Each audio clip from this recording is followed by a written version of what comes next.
Hello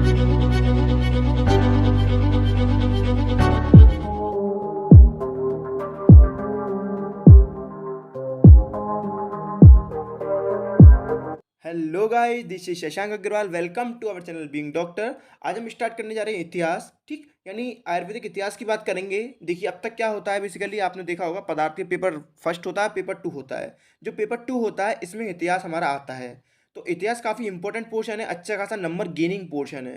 तो जरूरी है जो इंपॉर्टेंट बातें हैं, कम से कम हमको ये तो पता ही हो इतिहास में। ठीक है, तो मैं कोशिश करूंगा जितनी भी इंपॉर्टेंट बातें हैं काफ़ी इजी तरीके से, काफ़ी समझाने की ट्रिक से, काफ़ी क्या कहते हैं, कोशिश करूंगा कि जिससे आपको सारा इतिहास याद हो जाए। कि जिससे कि अगर 30 नंबर का या 25 नंबर का इतिहास आ रहा है तो आप आराम से 20-22 नंबर ले आएँ। ठीक, चलिए।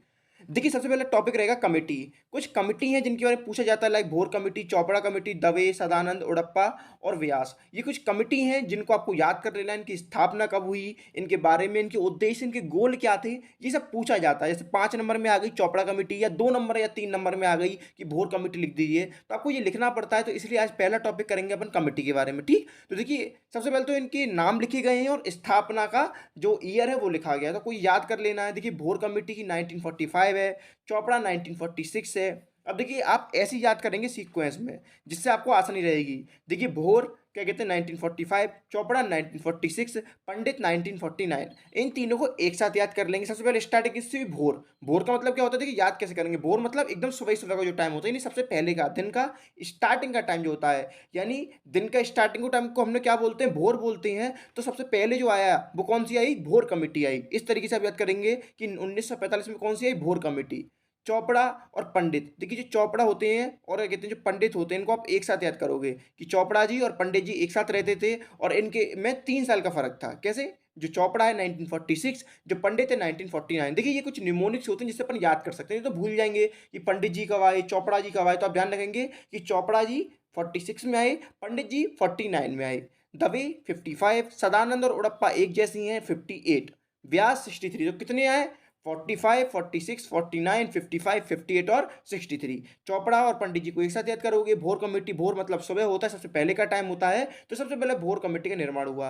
देखिए, अगर आपको इनके आने का टाइम, इसको किसने रेगुलेट किया, अगर ये पता है, फिर तो आप, अगर आपको कुछ याद नहीं आएगा तो बना बना के लिख दोगे कि इन्होंने आयुर्वेद का विकास करवाया, इन्होंने कहते हैं आयुर्वेद के पाठ्यक्रम को उत्साहित किया या डेवलप्ड किया या उसका विकास किया। ये सब चीज़ आप बनाकर भी लिख सकते हैं, अगर आपको उसका बेसिक पता है कि इसके बेसिक किस ईयर में आया, कौन इसको रेगुलेट करता है, कौन इसका कर्ता धर्ता। अगर आपको ये बातें पता है तो आप ये तो लिख भी सकते हो कि आयुर्वेद निर्माण किया, या आयुर्वेद के ऊपर संधान किया, या आयुर्वेद के सिलेबस को डेवलप किया, या आयुर्वेद के कॉलेजों को डेवलप किया। ये सब अगर आप ना आए तो बना बना के लिख सकते हो। पहला, भोर कमेटी। तो देखिए, भोर कमेटी का क्या लिखा गया है कि जो देसी चिकित्सा है, देसी चिकित्सा मतलब जो हमारे आयुर्वेद के लिए बोला गया है, इसका जो अधिकार है, या इसका कह सकते हैं काम करने का जो अधिकार था, वो राज्य को दिया जाए। इसका पहला उद्देश्य या एम था। तो भोर कमेटी का पहला उद्देश्य क्या था? जो देसी चिकित्सा, जो आयुर्वेद है, इसको हर राज्य को अधिकार दिया जाए, सौंपा जाए। नंबर 2, क्या कहते हैं, जितने भी आयुर्वेद चिकित्सक हैं या आयुर्वेदिक डॉक्टर्स हैं, उनको हमारी हेल्थ सर्विस में, या जो इंडिया की, या पूरे कहते हैं, आप कह सकते हैं पूरे भारतवर्ष की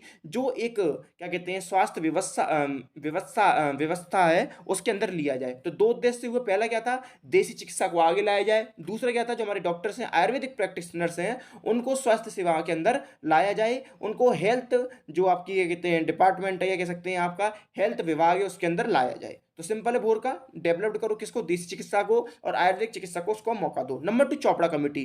इसके जो मुख्य अध्यक्ष थे कौन थे?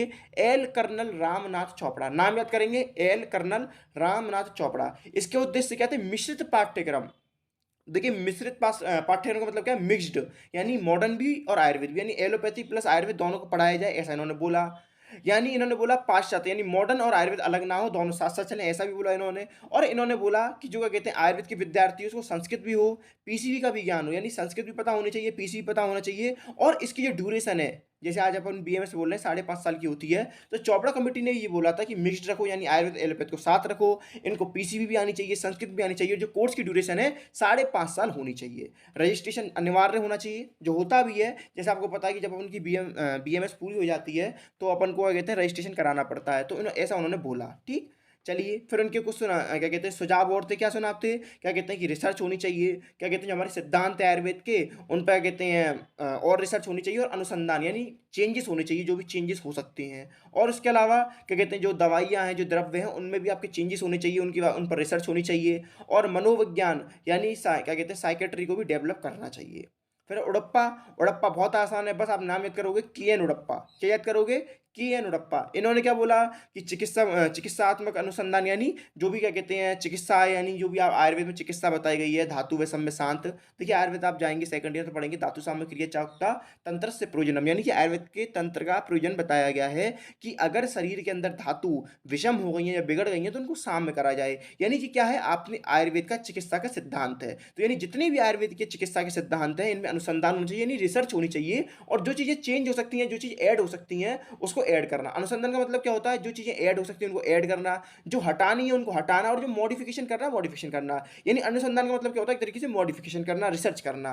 वनस्पति यानी जितनी द्रव्य, जितने प्लांट्स, इनके बारे में सर्च करना। भेषज का मतलब दवा होता है। मौलिक सिद्धांत जो आपके आयुर्वेद के मौलिक सिद्धांत लाइक दोष धातु सिद्धांत, लाइक पंच महाभूत, लाइक रस सिद्धांत, जितने भी आपके सिद्धांत हैं इनमें भी आपकी रिसर्च होनी चाहिए। तो बेसिकली आप देख रहे हैं जितनी भी हम कम्युनिटी देखते आ रहे हैं, इनमें क्या बोल रहे हैं कि आयुर्वेद का पाठ्यक्रम ऐसा होना चाहिए, इनमें रिसर्च होनी चाहिए, अनुसंधान होना चाहिए, आयुर्वेद चिकित्सा का अनुसंधान होना चाहिए, इनके मूल व सिद्धांत का अनुसंधान होना चाहिए। ये सब पॉइंट ऐसे आप इजीली बना बना कर लिख सकते हैं अगर आपने एक बार भी ढंग से पढ़ा है। उम्मीद आपको वीडियो अच्छी लग रही होगी, आप वीडियो को पूरी एंड तक देखें। फिर उन्होंने चिकित्सा हेतु कुछ सुझाव दिए, क्या दिया, क्या कहते हैं कि चिकित्सा का पंजीकरण यानी रजिस्ट्रेशन होना अनिवार्य है। ऊपर भी कहा था रजिस्ट्रेशन होना चाहिए, किसने कहा था ऊपर, अगर आपको याद हो तो ऊपर चोपड़ा कम्युनिटी में कहा गया था कि रजिस्ट्रेशन होना अनिवार्य है, नीचे उड़प्पा में बोल दिया कि रजिस्ट्रेशन होना अनिवार्य है। ठीक है, तो ये कुछ बेसिक पॉइंट आप इजीली याद कर सकते हैं और लिख सकते हैं। फिर व्यास कमेटी है, इसके अध्यक्ष कौन थे, मोहन लाल व्यास। कब आई थी, 1963 में, सबसे लास्ट में व्यास ही आई थी। सबसे पहली कौन सी आई थी अगर आपको याद हो, देखिए सबसे पहले मैंने आपको बताया था दिन की स्टार्टिंग कैसे होती है, भोर से। तो सबसे पहले आई थी भोर कमेटी 1946 में, सॉरी क्या कहते हैं 1945 में। 6 में कौन सी आई थी, चोपड़ा जी आए थे। 49 में हमारे पंडित जी आए थे। कुछ इस तरीके से आप याद करोगे, जैसे व्यास पढ़ रहे हो तो याद कर लिया कि चोपड़ा जी कब आए थे, पंडित जी कब आए थे, उड़प्पा कब आए थे, तो आपको एक साथ ये सारे याद होते चले जाएंगे। फिर चिकित्सा के हेतु क्या सुझाव दिए इन्होंने, क्या कहते हैं कि आयुर्वेद पाठ्यक्रम को प्रशंसा करो या उस पर ध्यान ज़्यादा दो। ठीक है, शुद्ध आयुर्वेदिक, यानी व्यास कमेटी ऐसी जो कहती है कि प्योर आयुर्वेदिक प्रैक्टिस आपको करनी है, या प्योर आयुर्वेदिक एजुकेशन पे आपको ज़्यादा फोकस करना है। ठीक, आगे पढ़ेंगे पंडित जी के। आगे पंडित जी की स्थापना कब हुई थी, 1949 में हुई थी। कौन थे इसके अध्यक्ष, डॉक्टर जीसी पंडित। ठीक है, इन्होंने भी सेम बात है बोली, क्या कहते हैं कि सबसे पहले बीएमएस में एडमिशन कब हो, उसके लिए कम से कम जो बच्चा है उसने इंटर कर रखी है, और इंटर किससे कर रखी हो, आपके साइंस यानी पीसीबी से उसने इंटर क्या कहते हैं क्या कर रखी हो, क्या कहते हैं इंटर कर रखी है। उसके अलावा इन्होंने क्या करा, जामनगर में जो बीएमएस है और बीएमएस के बाद पीजी कोर्सेज है, इसकी स्टार्टिंग इन्होंने ही करवाई थी। ठीक है, और इन्होंने क्या बोला, जो आयुर्वेद पाठ्यक्रम है वो 5.5 साल का ना होकर के 5 साल का हो। ठीक है, फिर दवे कमेटी। दवे कमेटी के मुख्य अध्यक्ष कौन थे, श्री दयाशंकर त्रिकमजी दवे। ठीक है, याद करेंगे, श्री दयाशंकर त्रिकमजी दवे। स्थापना क्या है, 1955 है। इन्होंने क्या बोला, रजिस्ट्रेशन होना चाहिए, पाठ्यक्रम कितना होना चाहिए, 5.5 साल का होना चाहिए, और क्या कहते हैं हर छात्र के लिए 5 यानी 5 बेड्स का एक हॉस्पिटल होना चाहिए, इंटर जो है साइंस के साथ होनी चाहिए, और क्या कहते हैं इनके अलावा जो आयुर्वेद है उस पर ध्यान देना चाहिए। तो ये सब हमारी कमेटी के बारे में डिस्कशन हुआ। उम्मीद आपको वीडियो पसंद आई होगी। दोबारा आप ध्यान रखेंगे कैसे याद करा, भोर मतलब सुबह सुबह का टाइम, 1945, 46 में चोपड़ा जी आए, पंडित जी 1945 में आए। कुछ याद न आने पर आपको ईयर ध्यान है, अध्यक्ष ध्यान है, तो आप बना बना के लिख सकते हो कि आयुर्वेद पर ध्यान देना है। ध्यान रखना है जो व्यास थे इन्होंने क्या बोला था कि प्योर आयुर्वेदिक करना है, जबकि जो आपके चोपड़ा जी थे उन्होंने कहा मिक्स करना है। ठीक है, मिक्स मतलब पाश्चात्य यानी एलोपैथ आयुर्वेद दोनों को भी पढ़ना, दोनों पर ही ध्यान देना है। कोर्स की अवधि 5.5 साल बताई थी। ठीक है, तो आपको ये सब ध्यान देना है। बाकी वीडियो आती रहेंगी, बस आप लाइक करें, शेयर करें, सब्सक्राइब करिए चैनल को। ठीक है, सब्सक्राइब करिए, बहुत ही जल्दी एक सरप्राइज आने वाला है 25K पे।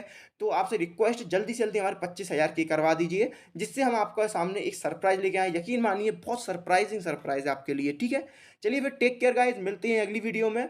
जब तक के लिए ध्यान रखें, घर पर रहें, पढ़ते रहें और मस्त रहें।